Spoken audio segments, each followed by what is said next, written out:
अगर सनातन है तो कहो जहाँ पे राम है वहाँ पे बौद्ध विहार है, कहो काशी, जगन्नाथपुरी, मथुरा, कुछ नहीं, सब बौद्ध विहार है।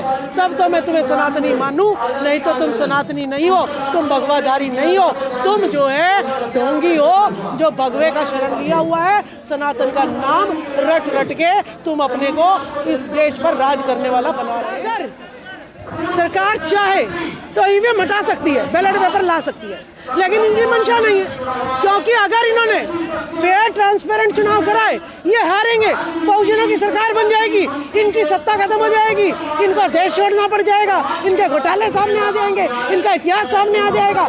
तो इसीलिए ये रिस्क नहीं लेंगे और इसीलिए इस देश में शिक्षा से ज़्यादा राम मंदिर, लाखों मंदिरों पर काम चल रहा है। सावित्रीबाई फुले का जयंती नहीं मनाई गई, सारे टीवी चैनल पर सावित्रीबाई फुले का नाम नहीं लिया गया, किसका नाम लिया जा रहा है? रामलला का नाम लिया जा रहा है। तो यानी नकली ओबीसी नरेंद्र मोदी जी है।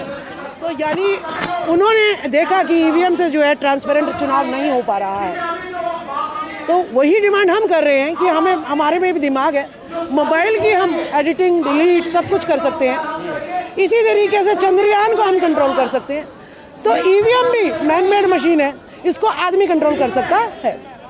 और हम देख रहे हैं कि ईवीएम मशीन, 4 राज्यों के चुनाव होते हैं, काउंटिंग के समय ईवीएम मशीन की बैटरी 90%, जो मशीन सारा दिन काम कर रही है उसकी बैटरी 90% कैसे हो सकती है? छेड़खानी हुई है उसके साथ या बदला गया है उसको। दूसरा, कई ईवीएम का गायब हो जाना ये भी दर्शा रहा है।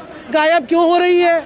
लोकतंत्र का इतना बड़ा ये चुनाव जो है, सबसे बड़ा देश का एक काम होता है, उसमें अगर ईवीएम गायब हो जाती है तो ये भी आपके लिए सोचने का विषय है। तो यानी ईवीएम से घोटाले हो रहे हैं और बार बार 90% वोट बहुजनों की, और प्रधानमंत्री स्वर्ण जाति का बन जाता है, सीएम स्वर्ण जाति का बन जाता है। तो ये सोचने को मजबूर करता है कि ईवीएम में कुछ ना कुछ घोटाला है। तो सबको लेकर चल रहे हैं ना, प्रेसिडेंट हो, कुछ कोई किसी और को बनाएंगे, और पिछड़े समाज से प्रधानमंत्री हैं, फिर अलग अलग समाज का हितों को देखकर वो मुख्यमंत्री बनाते हैं।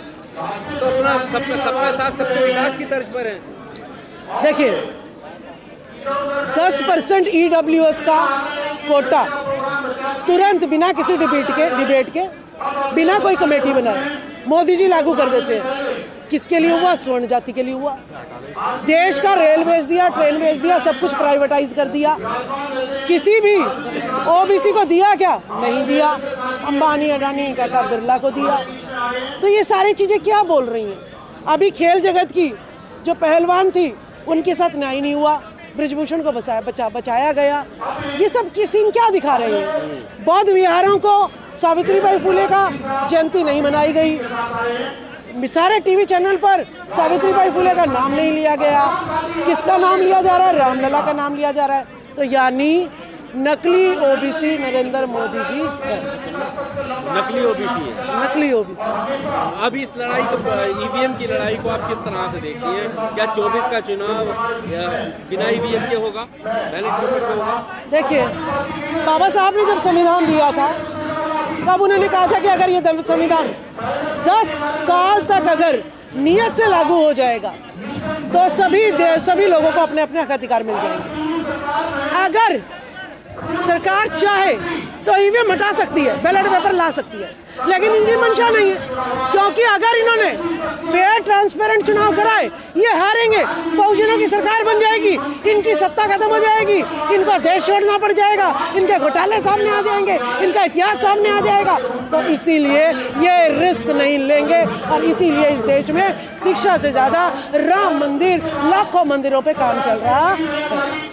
वो तो आस्था का मामला है, वो लोग आस्था का मामला है, और उनका मैनिफेस्टो में ये वादा था कि वो ऐसा करेंगे, जनता ने उसके नाम पर वोट दिया है।